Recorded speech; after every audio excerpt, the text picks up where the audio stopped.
How to download Reddit videos.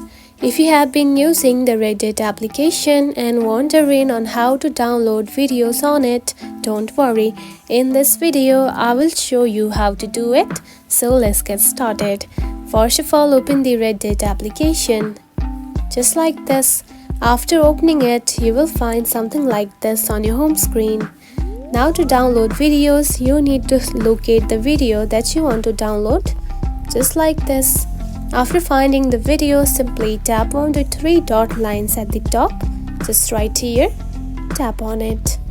Then here you can find three dot lines once again on the more actions, just right here, select it. Then here you can find download, just right here, now tap on it. And now you can see the video is now downloading. Now it is also saved. Now simply go into your gallery and watch it. And that's it. This is how you can download Reddit videos. It is a very easy process, right? If you found this video helpful, don't forget to like and subscribe for more tips. Thanks for watching.